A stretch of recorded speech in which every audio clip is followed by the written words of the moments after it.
Hello दोस्तों, जैसे कि पिछले वीडियो में हम लोग सेट 3 जो रेलवे ग्रुप डी 2022 का जो क्वेश्चन हम लोग मैथ्स का क्वेश्चन सॉल्व कर रहे हैं। आज के इस वीडियो में हम सेट 4 सॉल्व करेंगे। आइए मिलकर साथ में सेट 4 का और पूरी प्रैक्टिस करते हैं। आइए बिना देरी के हम आगे की ओर बढ़ते हैं। देखिए पहला क्वेश्चन क्या कह रहा है। पहला क्वेश्चन जो है, किसी वस्तु का क्रय मूल्य 5000 से 2000 कम है। क्रय मूल्य जो है ना 5000 से 2000 कम है। कहने का मतलब क्रय मूल्य जो है यह 3000 है। कितना है? 3000 है।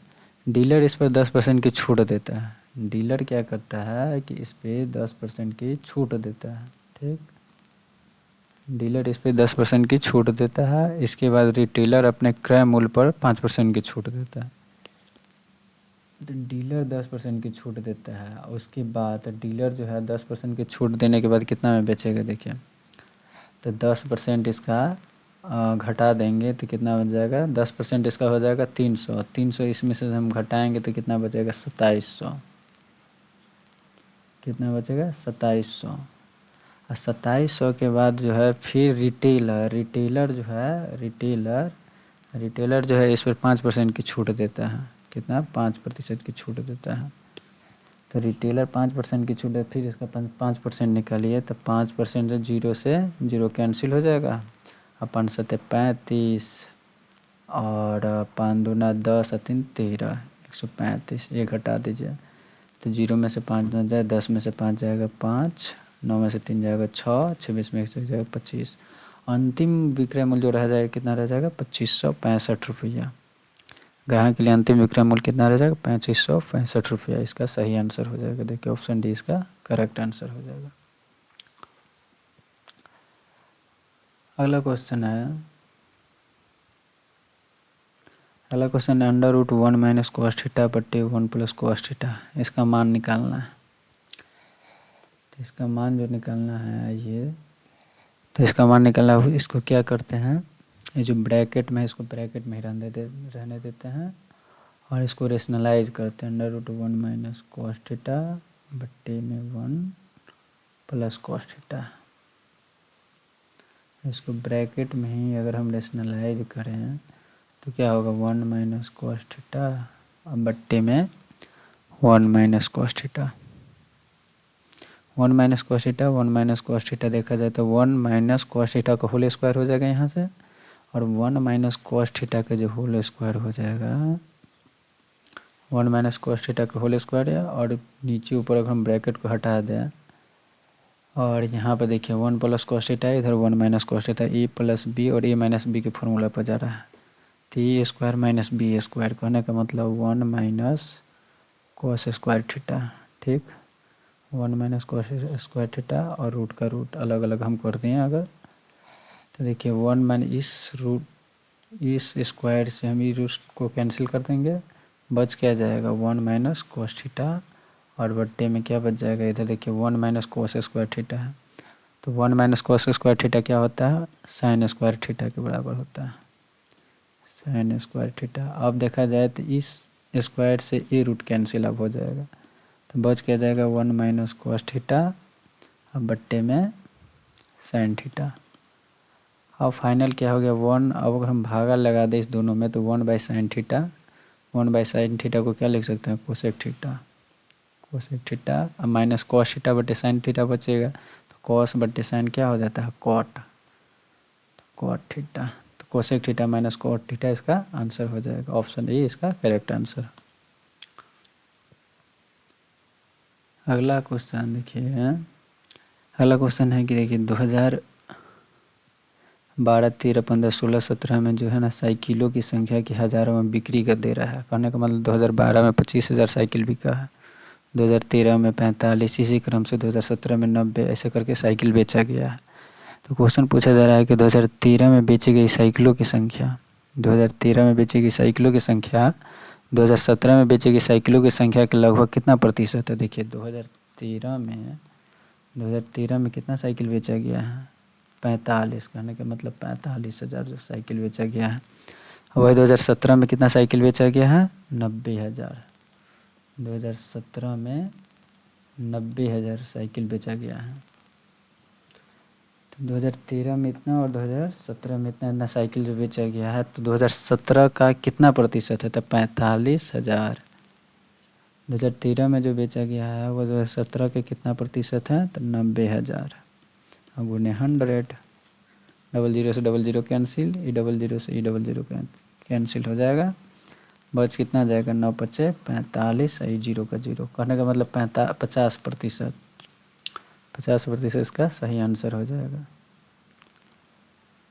अगला क्वेश्चन है कि देखिए, यदि दो संख्याओं के बीच का अंतर 52 है, यदि दो संख्याओं के अंतर का बीच का अंतर जो है 52 है और वो संख्या जो है 7:3 के अनुपात में है, तो दोनों संख्या में बड़ी संख्या ज्ञात कीजिए।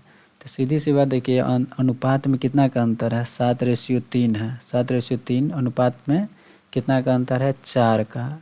एक्चुअल में कितना का अंतर है संख्याओं में? 52 का। तो 4 बराबर 52 के, 1 बराबर कितना के? 13 के। तो बोल रहा है बड़ी संख्या, तो एगो संख्या हो जाएगा इधर 13 से हम गुना करेंगे 93 91, एगो संख्या हो जाएगा 39। तो बड़ी संख्या 91 ना है, तो ऑप्शन डी इसका सही आंसर हो जाएगा। यदि उस त्रिभुज का क्षेत्रफल ज्ञात कीजिए जिसकी भुजा 12 सेंटीमीटर है, 14 सेंटीमीटर है और 16 मीटर है। सेंटीमीटर नहीं, मीटर में 12 मीटर, 14 मीटर और 16 मीटर में है। तो उस त्रिभुज का क्षेत्रफल ज्ञात है। देखिए यार, देखने से लग रहा है कि 12, 14, 16 ना तो यह समबाहु त्रिभुज है ना समद्विबाहु त्रिभुज है, ये विषमबाहु त्रिभुज है ना। विषमबाहु, तो जब इसका कोई समबाहु समद्विबाहु नहीं, उसका इस तरह का जो त्रिभुज का क्षेत्रफल निकालना रहता है तो हम हीरोज फार्मूला से क्षेत्रफल निकालते होता है ना। हीरोज फार्मूला S बराबर A+B+C/2 पर अर्ध परिमाप निकाल के। तो पहले हम इसका देखिए अर्ध परिमाप निकालते हैं। S बराबर A+B+C, तो 12 पहले लिखे देते हैं A+B+C/2 S। तो S का वैल्यू जो हम निकालेंगे तो A+B+C का वैल्यू 12, 14 कितना हो जाएगा? 26। 26 और 6 32 और 10 42, 42/2 कहने का मतलब 21 हो जाएगा इसका अर्ध परिमाप। और क्षेत्रफल निकालना है हमको अब। तो क्षेत्रफल बराबर क्या होता है? S into S minus A। तो 21 माइनस A, तो 21 में से 12 जाएगा 9, 21 में से 14 जाएगा 7 और 21 में से 16 जाएगा कितना? 5। ठीक, अब क्या करेंगे देखिए, 21 और 9 7 5 है, तो इसका स्क्वायर रूट निकालना है। तो स्क्वायर रूट निकालना है तो क्या करेंगे, इसको तोड़ेंगे इस तरीक़े से। 21 है तो इसको 3 और 7 के फॉर्म में तोड़ते हैं। 3 गुने 7, 9 को 3 गुने 9 रहने देते हैं, स्क्वायर रूट निकालने में सही रहेगा। उसके बाद 7 को 7 छोड़ देते हैं, 5 को 5। अब देखा जाए तो देखिए 3 है तो 3 को रहने देते हैं, 9 है, 9 है तो रूट से बाहर निकलेगा वो 3 बचेगा। इधर 7 इधर भी है, 7 भी इधर, तो रूट से बाहर निकलेगा तो ये 7 हो जाएगा इधर, 7 का काम फाइनल। इधर बच क्या जा रहा है? 5 और 3, तो 5 3 को हम गुना कर देंगे और यह ब्रैकेट के भीतर रूट के भीतर ही रह जाएगा। तो 3 7 21 रूट 15 आंसर हो जाएगा। 21 रूट 15, देखिए 21 रूट 15 मीटर स्क्वायर क्षेत्रफल इसका हो गया। अगला है कि इसको भिन्न के रूप में लिखना है। भिन्न के रूप में लिखना 2.666 2.77 डॉट डॉट डॉट के भिन्न में है। तो पहले देखिए 2.666, फिर है 2.777 डॉट डॉट डॉट ऐसे करके गया।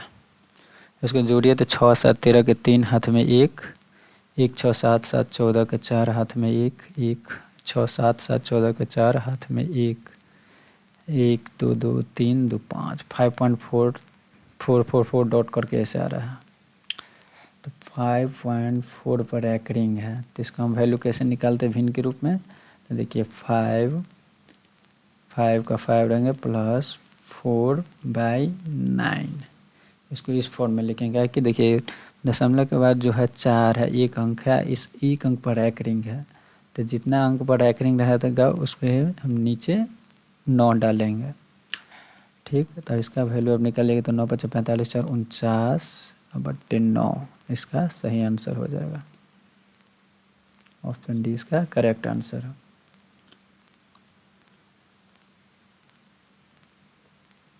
अगला है क्वेश्चन कि एक 60 किलोमीटर प्रति घंटा के चाल से चल रहे पी से शहर पी से क्यू तक की यात्रा करता है। एक ट्रक 60 की स्पीड से पी से क्यू तक की यात्रा करता है।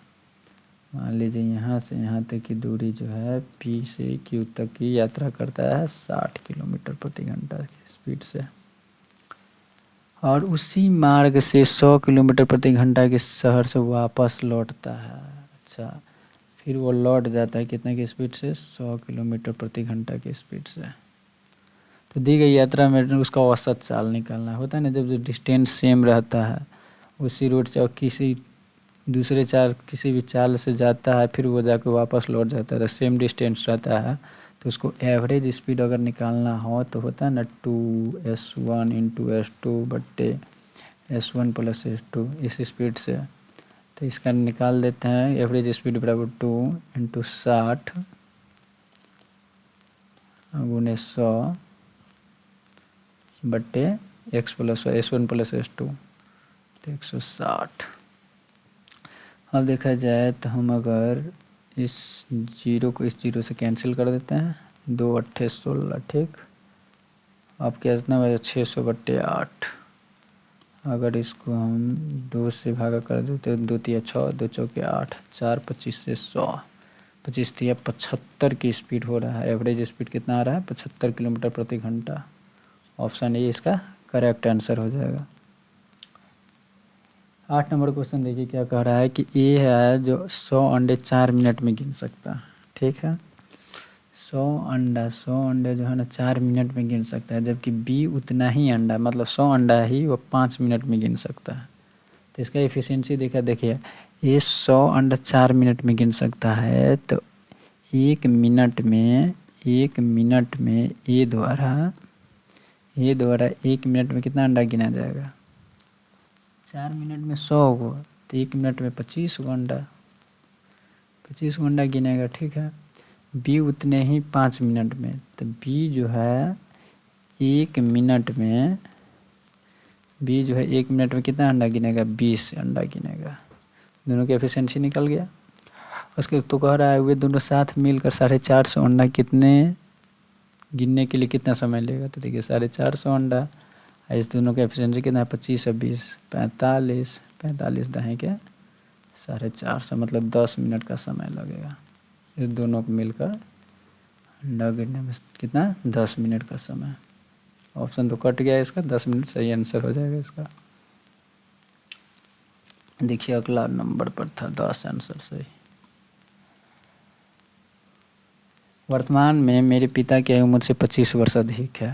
कहने का मतलब पिता की आयु जो है उसके पुत्र से 25 वर्ष अधिक है, ठीक है। 5 वर्ष पहले हमारी आयु का योग 39 वर्ष था। 5 वर्ष पहले, तो 5 वर्ष पहले न आयु का योग 39 वर्ष था, तो प्रेजेंट में उसकी आयु का योग कितना हो जाएगा? प्रेजेंट में पिता और पुत्र की आयु का योग कितना हो जाएगा? 5 वर्ष पहले, तो पिता की आयु में भी प्रेजेंट आयु में 5 वर्ष पिता की आयु में भी बढ़ेगा और पुत्र की आयु में भी बढ़ जाएगा, तो 39 और 10 49 हो जाएगा। वर्तमान में पिता और पुत्र की आयु का योगफल। तो मेरी वर्तमान आयु, तो देखिए यहाँ से अगर 2f बराबर कितना हो जाएगा? 2f बराबर 9 5 14 का 4 हाथ में 1 1 2 3 4 7। अगर पिता 37 है तो पुत्र कितना हो जाएगा? यहाँ पर अगर 37 डाल देते हैं तो कितना हो जाता है? 25 2 27 10 37 12 वर्ष। कहने का मतलब पुत्र जो है अभी, कहने का मतलब मेरी वर्तमान आयु जो है 12 वर्ष हो जाएगा। एक टेलीविज़न की कीमत प्रिंटर की कीमत से 35,000 कम है, ठीक है। टेलीविज़न की जो कीमत है ना, एक टेलीविज़न की कीमत एक प्रिंटर से 35,000 कम है। कहने का मतलब प्रिंटर की रेट ज़्यादा है टेलीविज़न से, 35,000 कम है, ठीक। यदि प्रिंटर की कीमत टेलीविज़न की कीमत से दोगुनी है, प्रिंटर की जो कीमत है ना टेलीविज़न की कीमत से दोगुनी है, 2:1 के रेशियो में है, तो टेलीविज़न की कीमत का ज्ञात कीजिए। तो देखिए अनुपात में कितना का अंतर है, 1 का अंतर है। एक्चुअल में कितना का अंतर है, 35,000 का अंतर है।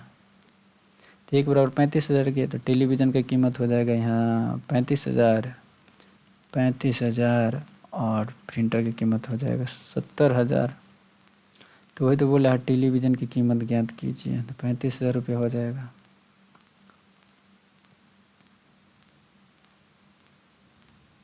इस क्वेश्चन में कह रहा है,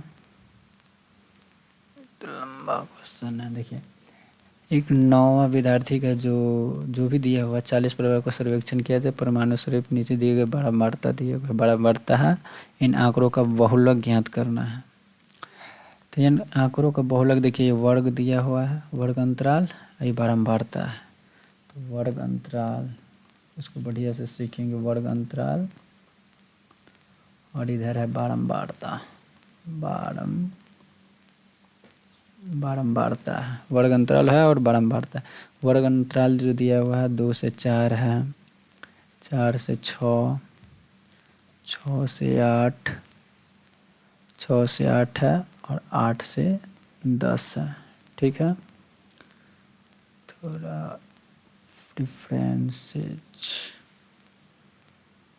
पेन मीडियम, ठीक है। 8 से 10 दिया है और 10 से 12 दिया हुआ है, ठीक है। और परिवारों की संख्या जो बारंबारता है 10 है, 8 है, 12 है, उसके बाद 6 है, 4 है, बारंबारता दिया हुआ। अब निकालना है बहुलक। तो बहुलक निकालने के लिए आपको फॉर्मूला मालूम होना चाहिए। बहुलक निकालने का क्या फॉर्मूला है, L plus FM minus F1 बटे 2FM minus F1 minus F2 N2H। इतना चीज़ मालूम होना चाहिए। सबसे पहले तो L कहाँ से निकालेंगे, FM कहाँ से, F1 ये सब कहाँ से निकालेंगे। तो देखिए बारंबारता के लिए पहले तो FM जो होता है ना, बारंबारता सबसे अधिक बारंबारता जो होता है ना, सबसे उच्च बारंबारता होता है वही FM होता है। तो देखिए बारंबारता में सबसे उच्च बारंबारता कौन है, 12 है। तो 12 यहाँ हो जाएगा FM। ये बारंबारता हो गया। और यह हो गया 6 जो 8 जो हो गया ना, ये 6 8 जो हो गया, यह जो हो जाएगा क्या, तो यह है बहुलक वर्ग। क्या है, यह है बहुलक वर्ग। 6 8 बहुलक वर्ग हो गया। 12 जो है यह हो जाएगा बारंबारता। और F1 जो होता है ना, FM जो होता है वो बहुलक वर्ग के ऊपर वाला वर्ग अंतराल के बारंबारता होता है। जैसे ये F1 हो जाएगा F1, वही ये जो हो जाएगा निचला वर्ग जो हो जाएगा ये F2 हो जाएगा। वही 6 जो हो जाएगा L हो जाएगा, मतलब बहुलक वर्ग की निचली सीमा, बहुलक वर्ग की निचली सीमा L हो जाएगा। तो कहने का मतलब L यहाँ 6 हो जाएगा। ठीक है, तो आप क्या करते हैं, वैल्यू पुट करके यहाँ हम आंसर लाने की कोशिश करते हैं। जैसे देखिए L क्या है यहाँ पर 6 है, प्लस FM जो बारंबारता उच्च बारंबारता कितना है 12, माइनस F1 कितना है 8 बट्टे 2FM।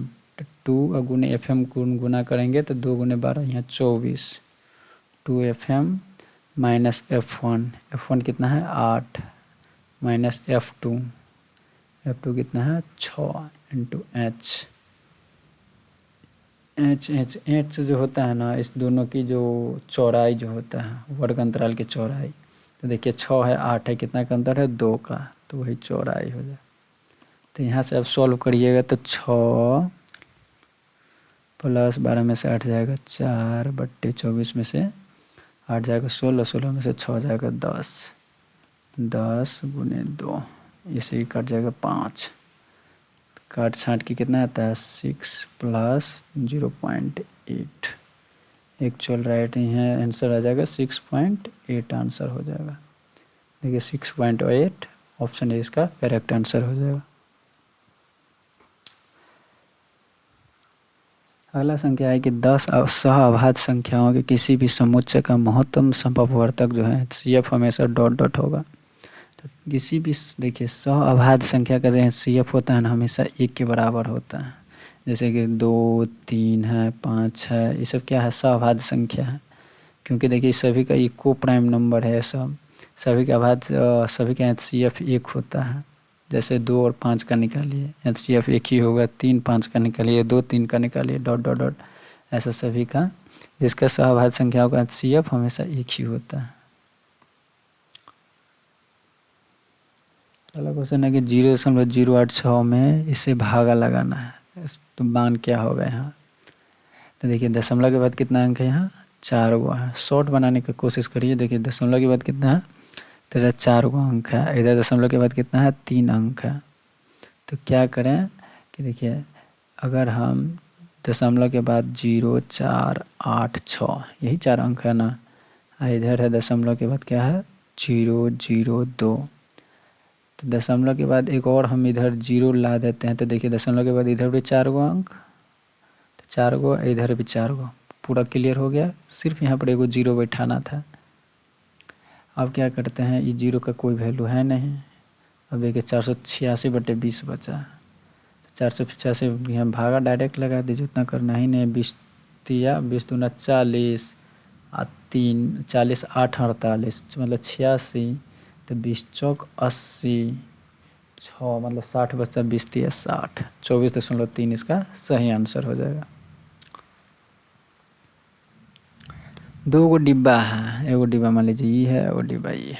2 डिब्बा में 7:5 के अनुपात में चॉकलेट है, 7:5 के अनुपात में चॉकलेट है। यदि दोनों डिब्बे में चॉकलेटों की संख्या का अंतर 28 है, तो अनुपात में अंतर जो है 2 का है, 2 बराबर 28 के, 1 बराबर 14 के। तो अधिक संख्या वाले डिब्बे के चॉकलेटों की संख्या, तो 14 14 सत्ते 98। अगला क्वेश्चन है कि निम्नलिखित में का मान ज्ञात कीजिए। देखिए मैथ्स का जितना भी जो क्वेश्चन उतना भी टफ नहीं रहता है। आप जो कैसे 25-30 गो में से आप लगभग 22-24 को बना सकते हैं, इसमें मतलब कोई दिक्कत नहीं है। बस आइए जो प्रैक्टिस सेट है ना, सेट जो है यह चौथा सेट है। ऐसे पिछले जो है पहला दूसरा तीसरा हम लोग सॉल्व कर चुके हैं। वैसे भी अब की बार जो रेलवे ग्रुप डी 2022 का जो क्वेश्चन पूछा गया कुछ मॉडरेट लेवल था भी। मैथ्स का क्वेश्चन उतना भी नहीं था, लेकिन साइंस का क्वेश्चन सब तो कुछ मॉडरेट था। जैसे ही देखिए 5 के पावर जो है, देखिए जब जो बेस सेम रहे पावर अलग अलग, तो सीधा हम उसको क्या करेंगे पावर को जोड़ देंगे। तो 5 की पावर कितना हो जाएगा 3 4 7 2 9, 5 की पावर 9 आंसर। 16 नंबर क्वेश्चन कर रहा है कि 3 संख्या है, इसका अनुपात ये 5 6 8 है और उनके वर्गों का योग जो है 1250 है। तो उन संख्याओं का गुणनफल ज्ञात कीजिए। मान लीजिए कि एगो संख्या है 5x है, दूसर का संख्या 6x है, तीसर का 8x है। उनके वर्गों का योग 1250 है। तो इसके वर्ग निकालेंगे तो हो जाएगा 25x², 36x²। इसका वर्ग निकालेंगे तो 64x²। तो इस सभी के वर्गों का योग, तो इसका योग निकाल दीजिए। तो इसके सभी के वर्गों का योग कितना है हो रहा है, सभी के वर्ग 34 36 64 125 125 x²। 125 x² जो है सो बराबर है कितना 1250 के। तो यहाँ से देखिए 125 दहिया के 1250 करने का मतलब x² बराबर 10 आ रहा है। ठीक है, जब x² बराबर 10 है तो उन संख्या ये जो 5x 6x 8x जो तीनों संख्या की गुणनफल ज्ञात करने को कह रहा है। तो इस तीनों का हम गुणनफल जो ज्ञात करेंगे 5 6 के 30 और 30 8 240 240 और x कहने का मतलब x³ हो जाएगा। तो 240 से x³ का वैल्यू क्या होगा, गुणनफल ज्ञात कीजिए। तो 240 x का वैल्यू क्या होगा, तो 240 x³ का वैल्यू निकालना है। तो x³ को हम अगर x² और x के फॉर्म में लिख दे क्या दिक्कत ना। तो 240 गुणे x² के जगह पर कितना है यहाँ 10 है, तो 10 गुणे 10 और गुणे यहाँ x है, तो x के जगह पर √10 हो जाएगा। x बराबर कितना हो जाएगा √10। तो यहाँ √10 डाल दिए तो कोई दिक्कत नहीं। तो 240 दाएँ कितना 2400, 2400 √10 इसका सही आंसर हो जाएगा 2400 √10। देखिए स्टेटमेंट टाइप का क्वेश्चन है, क्या कह रहा है कि यदि दो समानांतर रेखाओं को एक तिर्यक रेखा द्वारा प्रतिच्छेद किया जाता है। ठीक है, चलिए मान लीजिए कि ये कोई रेखा है और यह भी कोई रेखा है, दो समानांतर रेखा हुआ और दोनों समानांतर रेखाओं को एक तिर्यक रेखा द्वारा प्रतिच्छेद किया जाता है। यह एक कोई तिर्यक रेखा है, प्रतिच्छेद किया जाता है। तो नीचे दिए गए विकल्पों में से कौन सा विकल्प अनिवार्य रूप से सही नहीं है। तो अनिवार्य रूप से देखिए शीर्षाभिमुख कोण युग्म के कोणों का मान समान होता है। ठीक है, कह रहा है कि देखिए मान लीजिए कि यह एंगल 1 है, यह एंगल 2 है, दूसरा है, नाम दे देते हैं सभी एंगल का 3 है, यह एंगल का मान 4 है। ठीक उसी प्रकार यह जो एंगल जो है 5 है, यह एंगल 6ठा एंगल ये 7 है और यह एंगल का नाम 8 है। तो शीर्षाभिमुख कोण कौन होता है, शीर्षाभिमुख कोण जो होता है, शीर्षाभिमुख कोण जो होता है जैसे 1 और 3 एक दूसरे के शीर्षाभिमुख कोण है। एंगल 1 जो है ना, एंगल 3 ये दोनों के शीर्षाभिमुख एक दूसरे के शीर्षाभिमुख कोण हुआ और वह एक दूसरे के बराबर भी होता है। एंगल 1 एंगल 3 के शीर्षाभिमुख कोण हुआ और एक दूसरे के बराबर हुआ, तो वही ऑप्शन करा है कि शीर्षाभिमुख कोण युग्म कोणों का मान समान होता है, तो समान होता है। ऑप्शन ए सही है, लेकिन सही नहीं है सो पूछ रहा है। ऑप्शन बी कहा क्या कह रहा है कि तिर्यक रेखा के एक ओर अंतःकोण, मतलब ये जो तिर्यक रेखा ना, तिर्यक रेखा के एक ओर के अंतःकोण, तो एक ओर के ये अंतःकोण 4 है, सही अंतःकोण है, ये 5 जो है सही अंतःकोण हुआ। अंतःकोण का युग्म कोणों का मान समान होता है, तो कहने का मतलब 4 और 5 समान होता है, नहीं, एंगल 4 और 5 समान नहीं होता है। एंगल 4 जो है ना नॉट इक्वल टू 5 समान नहीं होता है, बल्कि एंगल 4 और 5 मिलके 180 डिग्री एंगल युग्म बनाता है, लेकिन एक दूसरे के समान नहीं होता। ऑप्शन बी इसका सही आंसर हो जाएगा। अगला देखिए ऑप्शन समझा ही देते हैं। अगला कह रहा है कि संगत कोण युग्म के कोणों का मान समान होता है। संगत कोणों का युग्म जो होता है समान होता है, तो हाँ समान होता है। देखिए एंगल 1 जो है एंगल 5 के संगत कोण हुए और एक दूसरे के बराबर भी हुए, तो ऑप्शन ये भी सही है। एकांतर अंतःकोणों का युग्म के कोणों का मान समान होता है, यह भी समान होता है। देखिए एकांतर कोण कौन हुआ, जैसे एंगल 4 का एकांतर हो गया एंगल 6 और एक दूसरे के बराबर भी होता है। ठीक उसी प्रकार एंगल 3 के एकांतर कोण हुआ कौन 5 और एक दूसरे के बराबर होता है। 4 और 6 जो है एक दूसरे के एकांतर हुआ और यह अंतः एकांतर कोण एक दूसरे के कहलाता है। ठीक उसी प्रकार यह 2 जो है 2 यह एंगल 8 के एकांतर हुआ और एक दूसरे के बाह्य एकांतर कहा जाता है इसको।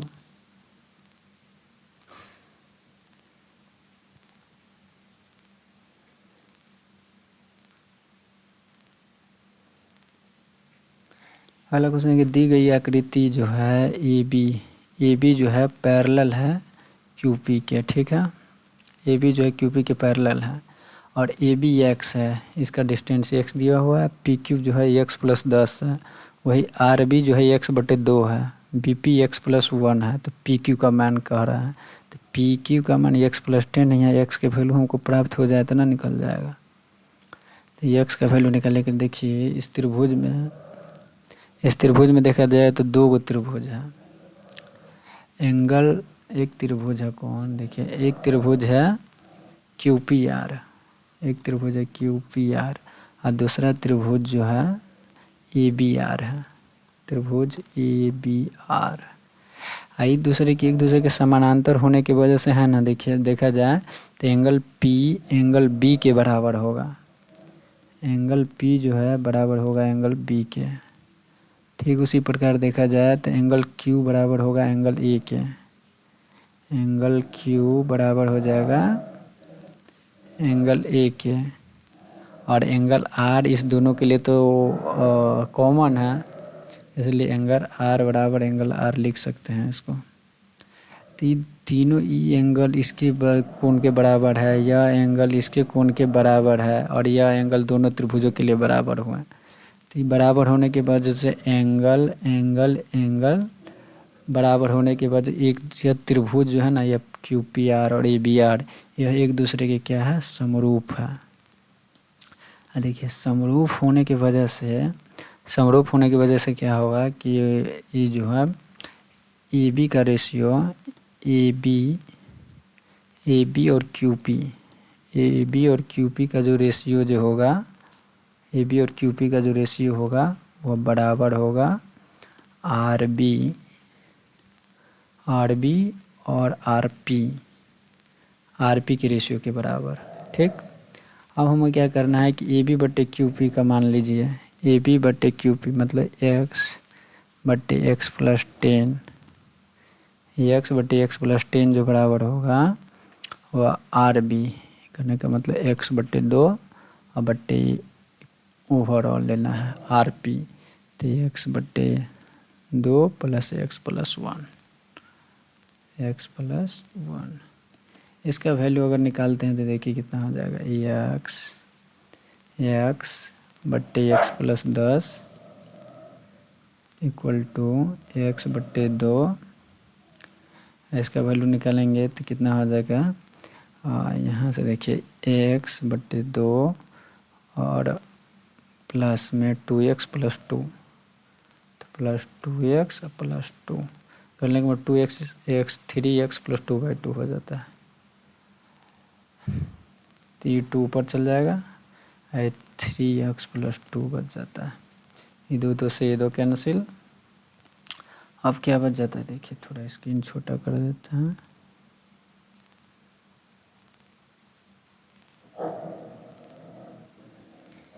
और ये जो है अब क्या बच जाता है, एक्स बाई एक्स प्लस 10 बराबर एक्स बाई 3x प्लस 2, ये एक्स कैंसिल।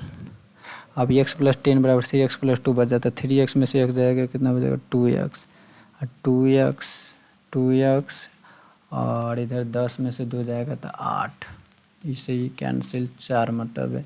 तो x का वैल्यू कितना प्राप्त हो गया हमें यहाँ 4। जब x का वैल्यू यहाँ 4 मिल गया, QP का वैल्यू पूछ रहा था, यहाँ हम 4 डालेंगे 4 और 10, 4 प्लस 10 इक्वल टू 14 आंसर ना हो गया। ऑप्शन ए इसका सही आंसर हो जाएगा। शीर्ष दिया हुआ ABCD से बनने वाले चतुर्भुज ABCD का क्षेत्रफल निकालना है। मान लीजिए एक चतुर्भुज है, यह ABCD और शीर्ष दिया हुआ है सभी का 0 -2 2 1, सी शीर्ष है 0 4, वह डी शीर्ष जो है -2 1। यह शीर्ष दिया हुआ है, ABCD का क्षेत्रफल निकालना है। यह ABCD का शीर्ष है, इसका क्षेत्रफल निकालना होगा। देखिए इस तरह का जो रहता है, अगर हम इस चतुर्भुज को अगर हम 2 भागों में बांट दें तो क्या हो जाता है, 2 त्रिभुज हो जाता है। तो 2 त्रिभुज हो जाता है, एगो त्रिभुज कौन होता है, एगो त्रिभुज यहाँ बन जाता है ABC, एगो त्रिभुज बनता है ABC और दूसरा का त्रिभुज बन जाता है ADC, दूसरा का त्रिभुज बन जाता है कौन, ADC।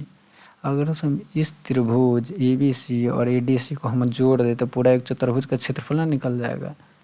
इसका क्षेत्रफल निकाल दे तो पूरा एक चतुर्भुज का क्षेत्रफल निकल जाएगा। ठीक, तो अब क्या करते हैं, ABC का त्रिभुज का क्षेत्रफल हम निकालते हैं। तो त्रिभुज ABC का हम अगर क्षेत्रफल निकालें तो हो जाता है ना 1/2 x1 ई मान लीजिए ई x1 है, y1 है, ई x2 है, y2 है, ई x3 है, ई y3 है। और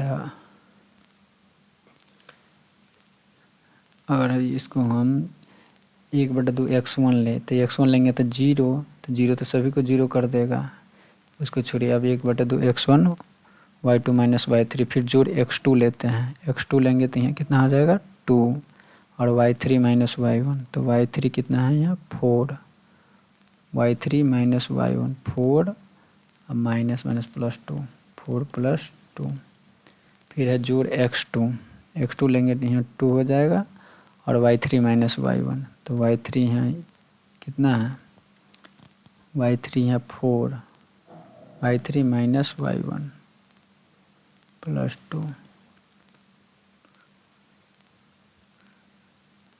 यहाँ x3 लिया जाता, गलत हो गया, यहाँ x3 तो 0 हो जाता, तो 0 इस सभी को 0 कर देता है, हटाइए, इसको करना ही नहीं है। तो इसका क्षेत्रफल कितना हो गया, त्रिभुज ABC का क्षेत्रफल 4 2 6 6 2 12 12/2 6 इसका क्षेत्रफल हुआ। ठीक उसी प्रकार हम त्रिभुज ADC का क्षेत्रफल निकालेंगे। ADC का क्षेत्रफल निकालेंगे तो 1/2 x1 के जगह फिर हम 0 लेंगे, सभी को 0 कर देगा, फिर x2 लीजिए आप, x2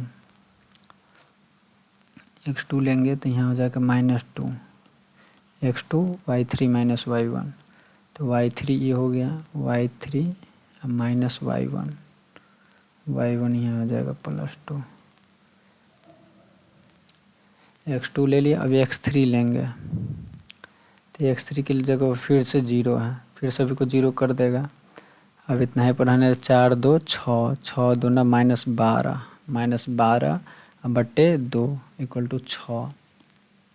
6 आ गया। कभी भी माइनस में क्षेत्रफल किसी का नहीं निकाला जाता है, तो इसका 6 क्षेत्रफल हो गया। अब इस दोनों क्षेत्रफलों को जोड़ दीजिए तो कितना 6 6 12, ऑप्शन बी इसका सही आंसर हो जाएगा। एक मोटर कार 60 किलोमीटर प्रति घंटा से चलना शुरू करता है और प्रत्येक 2 घंटे के बाद इसकी चाल 15 किलोमीटर प्रति घंटा की वृद्धि होती है, तो 360 किलोमीटर की दूरी तय करने में कितना समय लेगा। मान लीजिए यहाँ से यहाँ ये जो दूरी है, जो 360 किलोमीटर की दूरी है, और वह 60 की स्पीड से चलता है, वो 2 घंटा चला 60 की स्पीड से, 2 घंटा चला 60 की स्पीड से, फिर इसकी चालों में वृद्धि हो जाता है। तो 2 घंटा तक 60 की स्पीड से चला होगा, तभी न जाके वृद्धि हुआ होगा। फिर इसके चाल में 15 किलोमीटर प्रति घंटा की वृद्धि हो जाती है, तो 75 किलोमीटर प्रति घंटा। फिर अगला 2 घंटा या 75 की स्पीड से चला, ऐसे ही से जाके 360 किलोमीटर की दूरी तय कर लेता है। तो बताइए कि कितना समय लगा उसको पूरी दूरी तय करने में।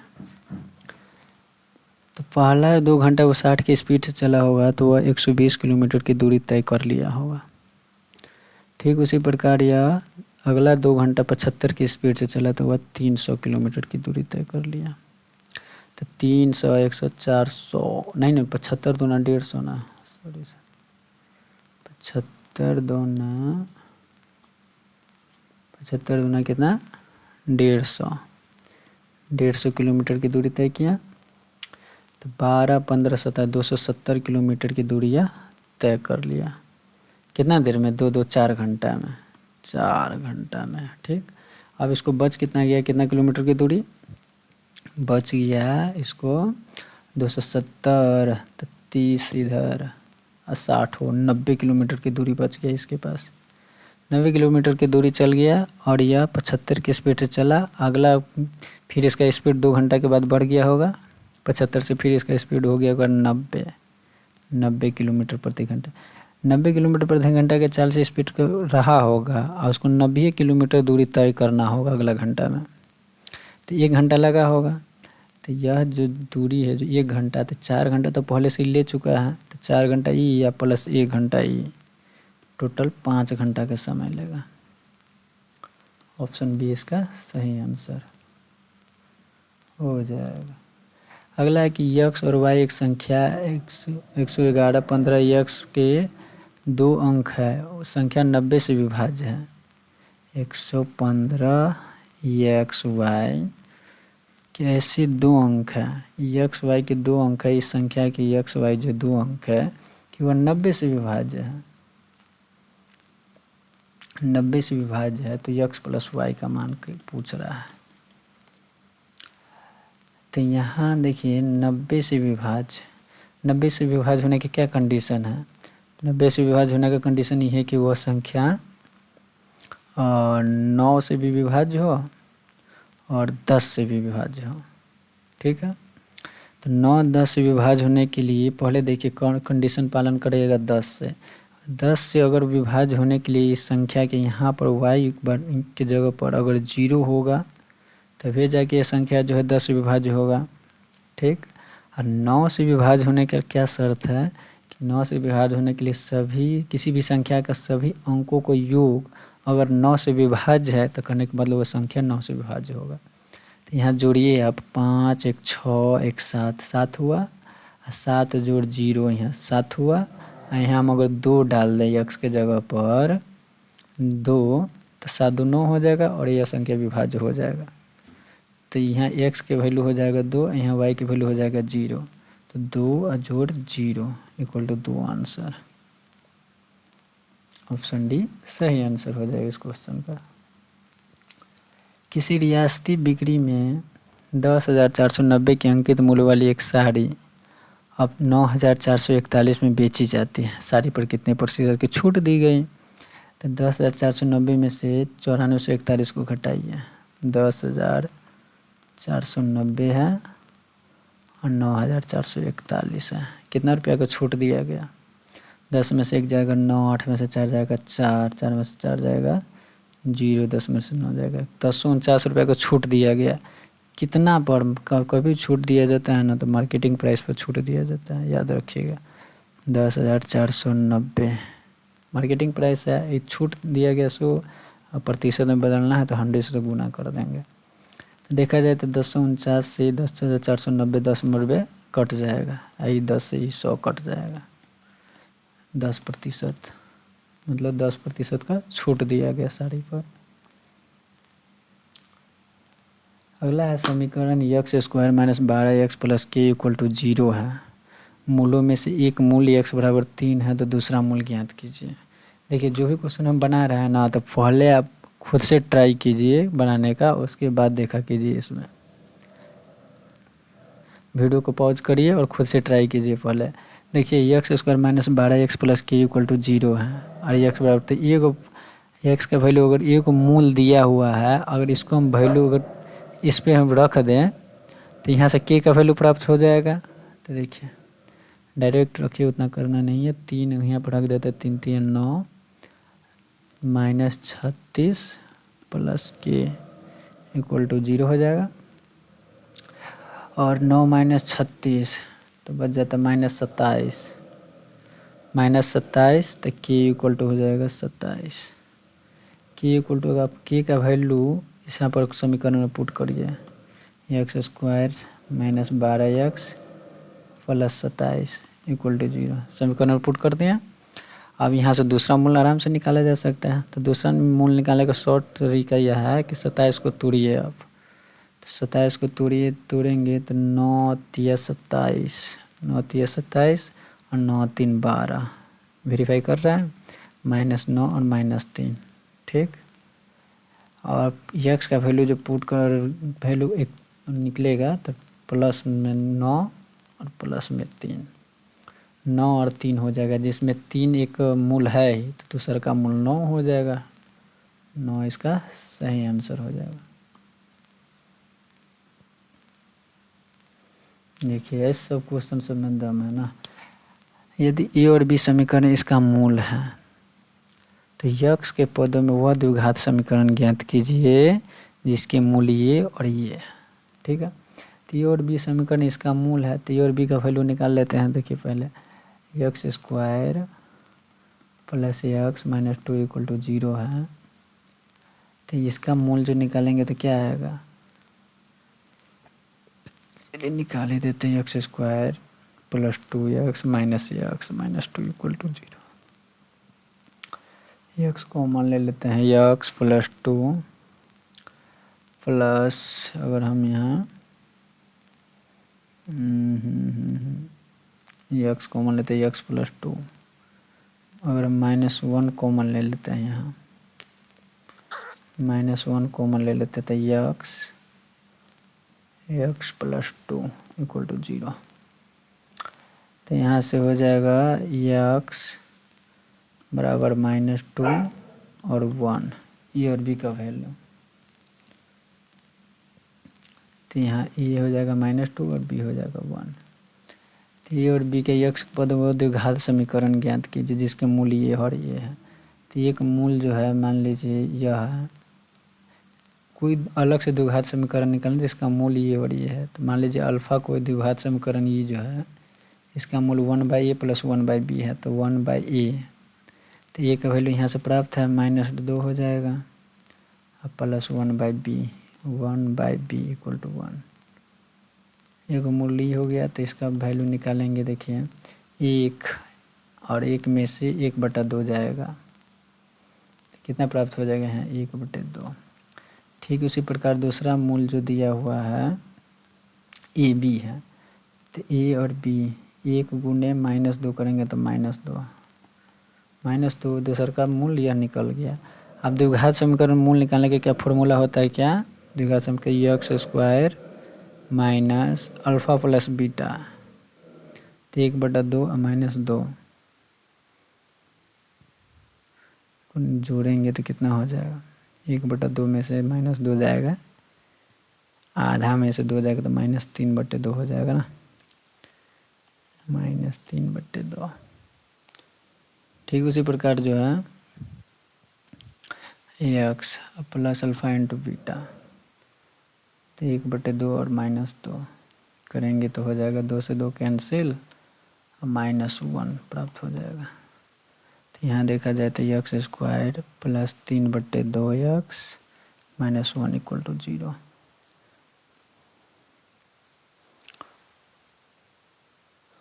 फाइनल देखा जाएगा तो इधर हम गुना करते तो 2x² प्लस 3x -2 = 0।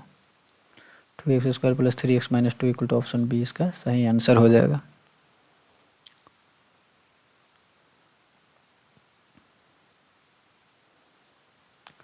दिया हुआ है कि देखिए जूम ही कर लेते हैं, दिया हुआ है समीकरण मतलब जो ग्राफ 4 महीना 1 2 3 4 महीना में पी और क्यू द्वारा बेची गई कुल इकाइयों का क्रमशः अनुपात। तो इस 4 महीना में पी द्वारा बेची गई कुल इकाई और क्यू द्वारा बेची गई कुल इकाइयों का अनुपात निकालना है।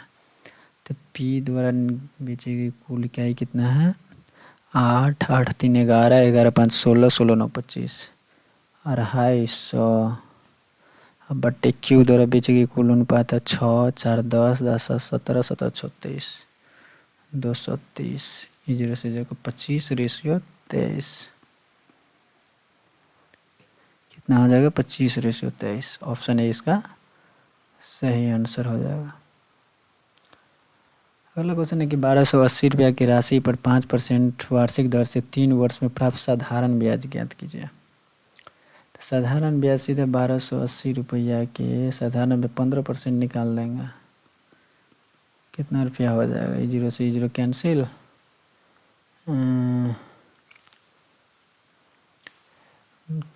गुना ही कर देते हैं। चलिए 15 8 काट ये देते हैं 5 15, 5 2 9 10, 2 से 64, 64 3 3 चौका 12, 3 चौका 18 19, 192 रुपया। ऑप्शन सी इसका सही आंसर हो जाएगा। देखिए आज इसका वीडियो का लास्ट क्वेश्चन यही था। ऐसे ही बने रहिए हमारे वीडियो में और सब्सक्राइब करिए, कमेंट करिए, चैनल करिए। वीडियो आपको कैसा लगा, थैंक यू।